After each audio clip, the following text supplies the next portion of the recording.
여러분, 이 시간에는 사회복지 현장 실습의 책임에 대해서 알아보도록 하겠습니다.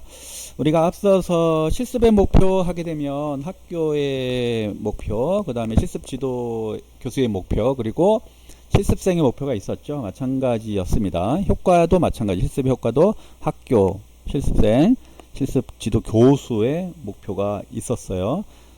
자, 여기서도 현장 실습에 대한 책임도 학교의 책임, 실습 지도 교수의 책임, 그리고 실습생의 책임도 또한 따르겠죠. 한번 보도록 하겠습니다. 자, 먼저 학교의 책임. 자, 첫 번째, 실습생들이 실습에 대해서 준비할 수 있도록 실습 교육을 위한 교육 과정을 계획하고 실습 교육의 목표와 내용, 기준 등을 만들어서 교육한다. 그러니까 여러분들이 그 실습을 하게 되면 OT를 하잖아요. 그러니까 이제 우리가 이한요양을 가도 이한요양에서 우리가 기초 실습하게 되잖아요. 그럼 이제 실습 지도 교수님, 그러니까 담임 교수님께서 여러분들 OT를 했을 겁니다. 거기 갈 때는 뭐 머리는 단정하게 하고 간다. 그리고 이제 어르신들을 직접 케어할 수도 있기 때문에 뭐 손톱이라든가 이런 부분들 상처가 나지 않도록 한다. 뭐 이런 내용들. 그리고 또 우리가 앞치마도 가져간다거나 조끼를 가져간다거나 이런 과정들, 그리고 이제 실습생들이 지켜야 될 예절, 기본적인 게 시간 늦지 않는 것부터 시작을 해서 뭐 서로 소통하는 것, 특히 어르신들이 계시는 거기 때문에 절대 뛰어서는 안 되는 거, 어르신들한테 뛰다가 뭐 살짝만 건드려도 어르신들은 뭐 낙상의 위험 이런 것들이 있기 때문에, 자, 이런 실습을 아마 그 실습 교육에 대해서 OT를 받았을 텐데 마찬가지 여러분들이 이제 실습을 하게 되면 그런 어떤 실습이라고 하는 차원에서 여러분들이 이제 실습 가기 전에 이제 OT를 하게 되는 부분들이 있다. 자, 두 번째, 실습기관의 섭외와 실습기관으로서 선정 여부를 결정하게 된다. 이게 이제 그 실습 지도 교수를 통해서 학과를 통해서 이제 학교와의 관계잖아요. 그래서 이제 이런 것들을 이제 선정하는 부분에 대해서 개입하게 된다라고 하는 부분이고요. 근데 이제 실습기관 섭외라고 하는 부분이 뭐 학교에서 이루어진다라고는 하지만 학교의 책임이긴 하지만 사실은 실생들이 많이 일단 먼저 그 알아보기도 하고, 그리고 또 그렇지 않은 부분들에 대한 부분은 이제 교수님들이 이제 지원 사격이라고 해야 되나요? 이제 그런 부분들은 이제 추가적으로 안내를 하죠. 그렇지만 제일 우선은 실습생이 가고 싶은, 실습생이 취업하고 싶은, 실습생이 관심 분야에 대해서 제일 우선으로 한다라는 것은 다시 한번 강조합니다. 세 번째, 실습생의 개인적, 학문적 정보를 실습기관과 실습 지도자에게 알린다. 우리 학생이요, 관심사는 무엇입니다 라고 하는 부분에 대해서 알릴 필요가 있다. 우리가 이제 실습 지도를 가게 되면 그러거든요. 이 아이는요, 사회복지관에 관심이 있어서 실습을 사회복지기관으로 오게 됐고요. 그리고 이 기관을 너무 좋아합니다. 실습 오기 전에 통화를 해봤더니요, 실습이 너무 만족스럽대요.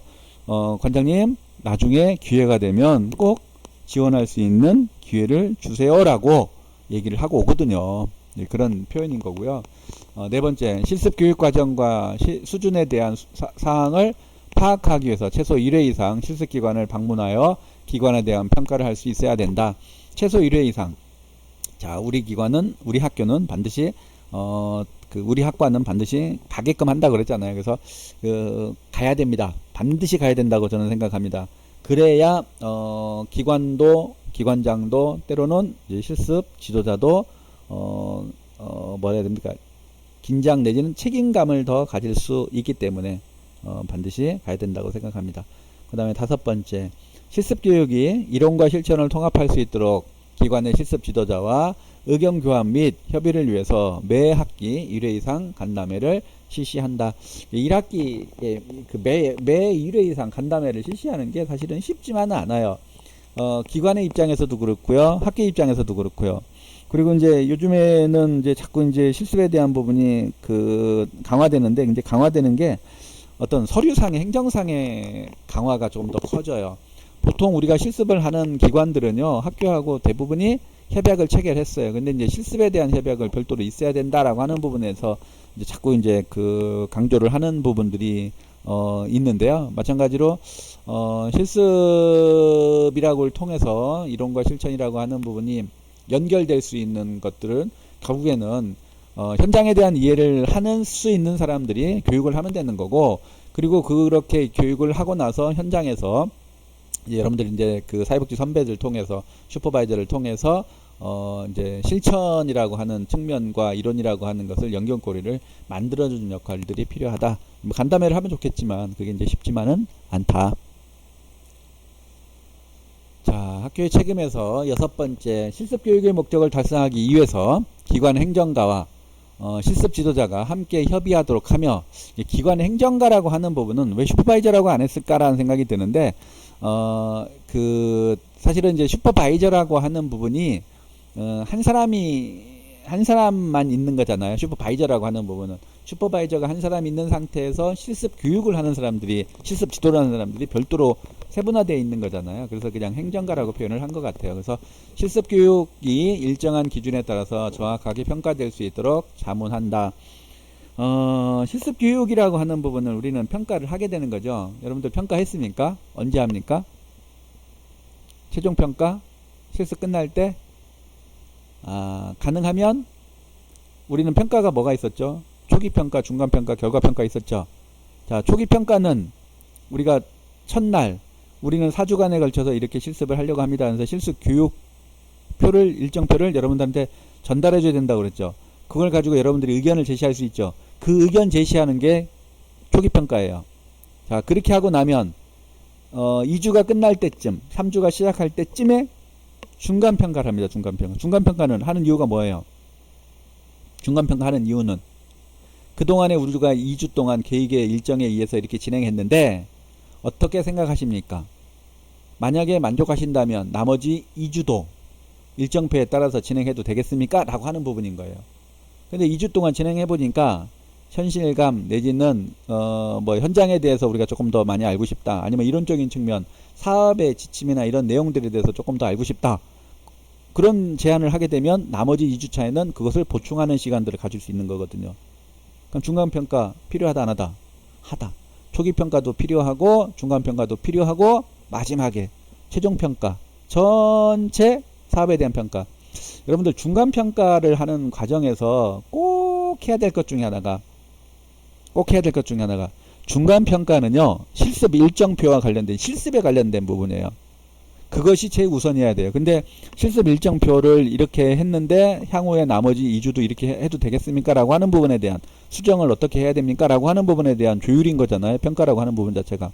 근데 거기에서 평가를 하는 데 있어서 뭐 그 어르신에 대해서 뭐 잘 몰랐는데 어르신이 좋았다. 아니면 우리가 기관을 잘 이해를 못했는데 기관이 어떤 것들이 좋았다. 이것보다는 실습에 대한 평가, 실습에 대한 평가. 기관을 평가하는 것도 아니고 어르신에 대한 평가가 아니에요. 실습에 대한 평가. 최종 평가 때는 실습에 대한 평가, 그리고 본인들이 어르신에 대한 어떤 편견 내지는 이해와 관련된 거, 기관에 대한 거 종합적으로 할 수 있습니다. 그렇지만 어쨌든 중간 평가라고 하는 부분에 있어서는 그 실습에 관련된 평가가 주가 이루어져야 된다라고 하는 부분입니다.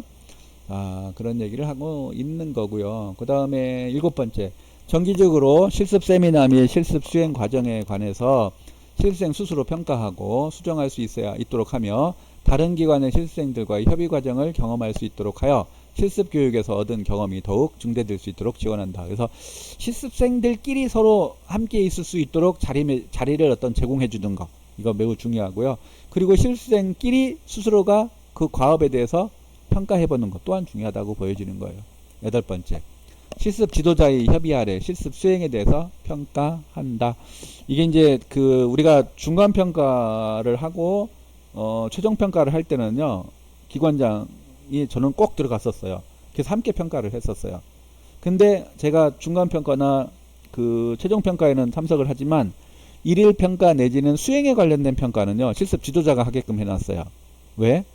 그것은 그때그때 달라질 수 있고 그때그때마다 수정해서 진행할 수 있는 부분들이기 때문에 종합적인 것은 중간평가, 그 다음에 마지막에 하는 총괄평가에서 최종평가에서 기관장은 이제 참여를 하고 확인하면 되는 거기 때문에 그렇게 했습니다.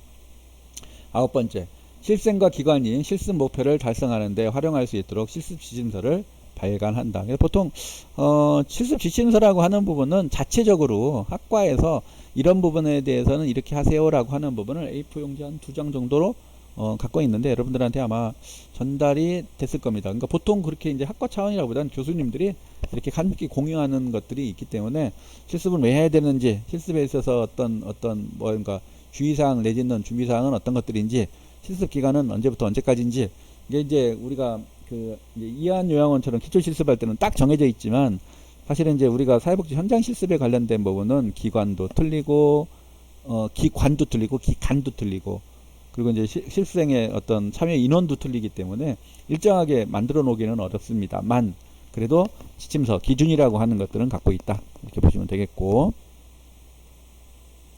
자 실습 지도교수의 책임 한번 보도록 하겠습니다. 사회복지 실습의 목표, 구성, 실습 과정 등에 대해서 실습 교육 정책을 개발한다.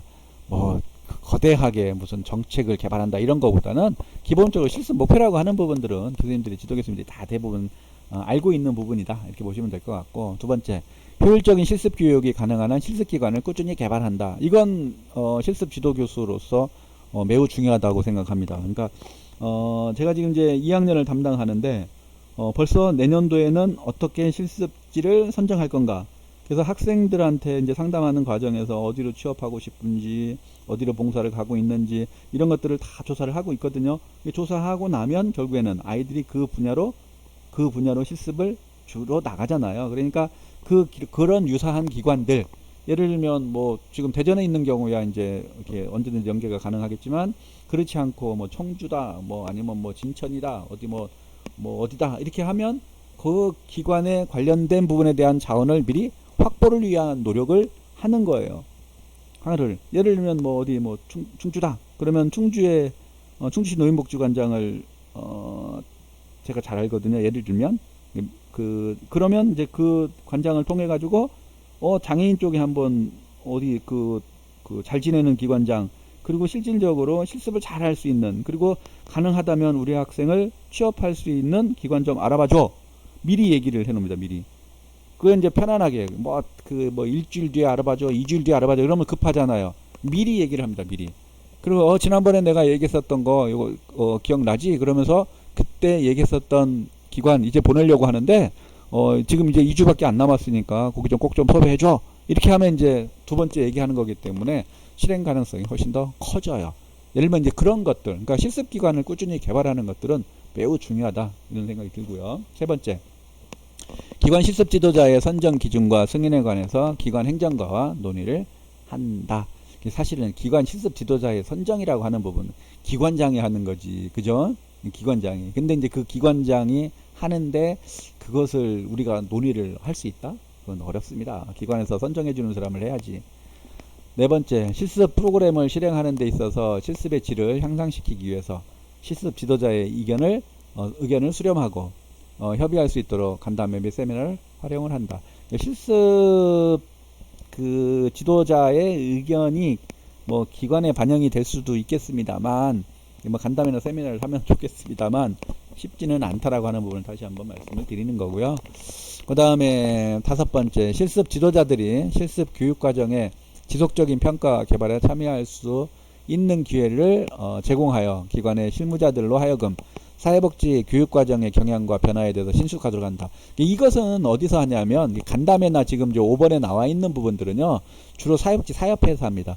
사회복지 사협회에서 진행을 하는 것 중에 실습 지도자 보수교육, 실습 지도자 양성 과정이라고 하는 부분을 매년 합니다. 매년. 그래서 사실은 실습 지도자들이 어떤 뭐 현장에서 그 교육 그러니까 실습 예비 사회복지사에 대한 교육이라든가 커리큘럼이라든가 뭐 어떤 그런 내용들에 대한 부분은 사실은 많이 알고 있어요. 그래서 이제 사회복지 사협회가 이제 그런 역할들을 대전에서는 다른 지역은 어떨지 모르겠지만 대전에서는 그나마 잘하고 있다라는 생각이 듭니다. 심지어는 뭐 실습 지도자 양성 과정에서 본인들이 직접 프로그램을 짜와서 서로 발표하는 시간도 갖고 그러거든요. 이제 그런 부분을 보면 뭐 아주 잘하고 있다라는 생각이 듭니다. 제가 얼마 전까지 뭐 정책위원도 하고 운영위원도 하고 이렇게 했었는데 그런 것들은 아주 잘 하고 있어요.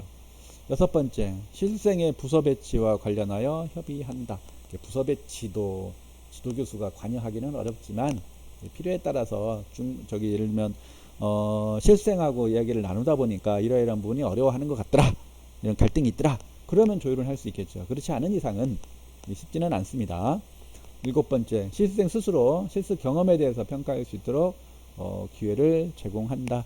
이것은 이제 우리가 실습 세미나를 통해서 여러분들이 지금 우리가 비대면 수업 때문에 지금 이러고 있는데요. 우리가 그 대면 수업을 하게 되면 여러분들하고 실습은 어땠는지, 그러니까 지금 이야기되는 것들을 하나하나 이야기를 나누면서 공유하면서 함께 공유하면서 사실은 진행을 해야 되는 거거든요. 근데 이제 지금은 이제 우리가 영상 수업이다 보니까 직접적으로 여러분들의 이제 의견 어떻게 했는지 뭐 이런 얘기들을 이제 못 듣게 되는데 지금 상황에서는 뭐 지금 비대면 수업이기 때문에 일방적으로 수업을 할 수밖에 없어서 진행을 하지만 여러분들이 이제 실습 경험에 대해서 평가할 수 있는 기회는 이제 갖게 되죠. 특히나 이제 우리가 레포트를 이제 하나 내게 되는데 그 레포트라고 하는 부분이 이제 과제로서 이제 여러분들이 이제 그 작성을 해서 하는데 그것이 결국에는 이제 여러분들 스스로를 평가할 수 있는 기회도 되겠다라는 생각이 듭니다. 그리고 이 수업을 통해서 여러분들 그 사회복 현장 실습 세미나라고 하는 이 교과목을 통해서 여러분들한테 사실은 고민도 많이 했어요. 중간중간에 과제를 내야 되는 건지라고 하는 부분. 근데 여러분들이 이제 졸업반입니다. 여러분들은 이제는 어떻게 보면 이제 취업반 그런 상황에서 여러분들은 조금 더 어떻게 보면 자격증을 취득하거나 여러분들이 가고자 하는 방향에 있어서 더 많은 어떤 뭐든 전문 서적, 예를 들면 난 장애인 복지에 관심 있어요. 그러면 장애인과 관련된 서적을 많이 본다거나 책을 많이 본다거나 자격을 취득한다거나 이런 것들이 훨씬 더 중요하지. 교과목을 통해서 전달하고 하는 부분들은 좀 이렇게 이제는 조금 이제 마지막 그 학년이기 때문에 한계점은 있을 수 그러니까 그러니까 한계라기보다는 배려는 좀 해야 되겠다라는 생각이 듭니다. 사실은 우리가 A가 우리가 이제 지금 절대평가잖아요. 근데 우리 학교가 지금 A가 50% 정도를 줘요. 근데 제 생각에는 이게 교육부에서 관여를 안 한다고 했고 그리고 또 이 부분은 재량으로 교수한테 줬잖아요. 그러면 저는 제가 볼 때는 여러분들한테 좋은 점수를 줘야 된다고 저는 생각합니다. 그래서 전에도 얘기했지만 뭐 네 문제 낼 걸 두 문제만 낸다거나, 왜냐하면 네 문제 내면 여러분들이 그만큼 부담스럽기 때문에 두 문제만 내면 더 잘 쓸 거 아니에요. 그 더 잘 쓰는 것은 절대평가이기 때문에 그만큼 점수를 잘 주면 되는 거잖아요. 그죠? 그래서 이제 조금 더 수월하게 여러분들한테 좀 제공을 하겠다. 단 여러분들은 여러분들이 취업을 위해서, 취업 준비를 위해서, 그건 결국엔 취업 준비라고 하는 것은요, 지금 봉사 많이 못 가잖아요. 그러면 내실 있게 할 수 있는 것들, 뭐 이력서를 어떻게 한 줄에 더 채울 거냐. 채운다라고 하는 것은 경험이고 어떤 뭡니까? 그 이수고 자격증이고 어떤 걸 이수했느냐, 어떤 것을 자격을 취득했느냐, 이런 것들이잖아요. 그런 거에 여러분들이 조금 더 시간을 많이 할애를 했으면 좋겠다라는 생각이 드는 거죠. 자, 실습 지도 교수의 책임에서 여덟 번째, 실습 경험의 적절성을 평가하고 실생의 발전을 검토할 수 있도록 실습생과 직접 만나 이루어지는 실습 지도 감독을 포함하여 모든 실습 학습 내용에 대해서 실생에 조언한다. 뭐 실습 지도를 통해서 주로 이제 할 수 있는 부분들이죠. 그 다음에 아홉 번째, 새로운 사회복지 프로그램 또는 정책에 대해서 실습 기관의 행정가 및 실습 지도자 그 외에 실무자에게 설명한다. 이 내용에 대해서는 충분하게 기관을 이해할 수 있어야 되는 거죠. 기관을. 아니면 그 사회복지 현장에 대한 경험이 있는 경우 이게 가능할 수 있다고 봅니다. 그 다음에 열 번째, 매 학기 최소 1회 이상 기관을 방문해야 하는데 기관 방문 시는 중간평가 이전이나 최소한 종결평가 이전에 이루어지는 게 좋겠다. 언제 하는 게 좋겠다. 실습의 중간쯤 가는 게 좋겠다. 처음에 갈 때에, 그러니까 예를 들면 1주부터 4주인데 첫째 주에 갈 때 장점과 단점이 있고 마지막 주에 갈 때 장점과 단점이 있을 수 있어요. 첫 주에 가면 잘 부탁합니다 라고 하는 부분 때문에 응원을 해주고 그리고 실습 지도자나 기관장한테 미리 이야기를 하기 때문에 조금 더 친밀감을 가지고 시작할 수 있다라는 생각이 드는데, 이제 문제는 뭐냐면 중간이나 마지막쯤에 갈 때쯤에는 문제가 있을 때 그것을 해결할 수 있는데 그 뒤는 다시 방문하기가 어렵기 때문에 그 뒤에 발생하는 부분에 대해서는 관여하기가 어렵다라고 하는 부분. 만약에 늦게 가게 되면 자, 처음에는 어떨지 모르지만 마지막에 고맙다라고 하는 인사를 할 수 있는 마무리를 잘 할 수 있도록 해준 거에 대한 장점이 있을 수 있다. 그래서 가능한 한 중간쯤에 가는 게 좋다. 뭐 2주째 마지막, 3주째 첫 번째. 그러니까 2주째 되는 마지막 주, 그러니까 목요일, 금요일. 아니면 뭐 그 셋째 주 월요일, 화요일, 수요일. 뭐 이런 식으로 가는 게 제일 좋겠다라는 생각이 듭니다. 자, 11번째. 직접적인 방문 외에도 전화통화, 대학에서의 만남, 실생의 과정 기록 등을 통해서 실습 지도와 수시로 의사소통할 수 있도록 한다. 뭐 지도 교수님들 입장에서는 이제 한번 이제 방문하는 걸로도 이제 족하다고 생각할 수 있고 또 친밀감이 있는 경우는 아이가 어떤지에 대해서 학생이 어떤지 어떻게 참여하고 있는지에 대해서 기관장들하고 또한 통화하기도 하더라. 자, 12번째. 실습 지도자와 협의 아래 중간과 학기 말에 실생의 성적을 평가한다. 중간과 학기 말에 실생이 평가한다라는 것은 사실은 이제 실습에 대한 평가는 기관에서 하고 있는 거잖아요, 그죠? 그리고 실천 세미나, 우리가 사이버 실천 세미나를 통해서 별도 하게끔 돼 있고요. 근데 지금 여러분들이 실습한 거에 대해서는요, 사실은 100% 지금 기관에서 하고 있는데, 저희가 지금 고민하고 있어요. 내년부터는 예를 들어서 50점은 실습 기관에서, 50점은 학교 실습 지도자가, 그러니까 지도교수가, 아니면 80점, 80점은 현장에서, 나머지 20, 30점은 지도교수가 평가할 수 있도록 한다거나, 이렇게 한번 해볼까도 고민하고 있어요. 왜냐면 가끔씩은 여러분들 실습 점수가 기관에서요, 너무 터무니없게 낮게 나오는 경우도 있어요. 어떤 경우는 C, D가 나오는 경우 있어요. 왜 그러냐 그러면 원칙대로 했습니다 라고 하는 거예요. 그러면 우리가 수정하기가 좀 어려워요. 수정하기가. 그렇게 낮게 줘더라도 우리가 그 학교에서 조금 더 뭐 50점을 준다거나 30점을 주게 되면 만점을 주면 어쨌든 점수를 높일 수도 있는 부분이 있거든요. 이것은 이게 뭐 절대 평가가 아니기 때문에 이건 우리가 그냥 의무적으로 주면 되는 부분들이 있거든요. 이게 작년에도 그랬고 재작년에도 그랬고 여러분들 뭐 C도 나오고 D도 나와가지고 뭐 기관을 뭐 방문하기, 청소년 실습도 기관장 만나고 왔어요. 미안하지만 이거 좀 수정을 해달라. 이게 참 부탁하기가 어려운데, 그래서 이제 갔다 온 적도, 공문까지 전달을 한 적도 있고, 재작년에는 또 통화하고 뭐 이런 과정을 통해서 점수를 바꿔달라고 그랬는데, 제가 만약에 현장에 있는 사람이고, 현장에 특히 기관장이 아니라 실습 지도자라고 한다면요, 난 안 바꿔줄 것 같아요. 왜냐면, 내가 평가한 거고 상대적인 평가를 했다라고 한다면, 근데 그것을 학교 교수님을 통해서 아니면 기관장을 통해서 바꾸라고 하면 속상할 것 같아요. 속상할 것 같아요. 그래서 이제 다시 그런 어떤 평가가 절대적 평가라기보다는 우리가 그 꼭 A, B, C, D를 이렇게 만드는 것보다는 수고한 거, 4주 동안 애쓴 부분들 참여하고 했었던 부분에 대해서 많은 부분들 좀 평가를 해줬으면 좋겠다. 그리고 학생들은 앞으로 지속적으로 사회복지 현장에 남아 있어야 되는데 실습이라는 걸 통해서 더운 여름에 수고를 했는데 조금 부족하다고 그래서 그것을 C나 D를 주는 부분들은 너무 냉정하고 가혹하다, 이렇게 해서 이제 설명을 해서 이제 이렇게 좀 수정도 하고 이런 경우가 발생을 하게 되는데요. 어쨌든 좀 더 쉽지 않은 부분들이 가끔씩 이루어질 때가 있더라라고 하는 부분이에요. 자, 13번째. 매 학년 말 실습 기간에 관한 문서화된 평가를 제공하고 다음 학년도 실습 기간 배치 계획을 준비한다.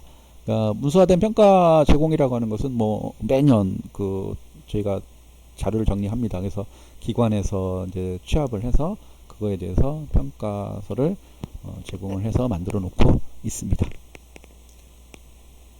자, 이렇게 해서 그 학교와 실습 지도자의 책임이라고 하는 부분을 봤고요. 잠깐 쉬었다가 학교의 오리엔테이션 수업을 진행하도록 하겠습니다.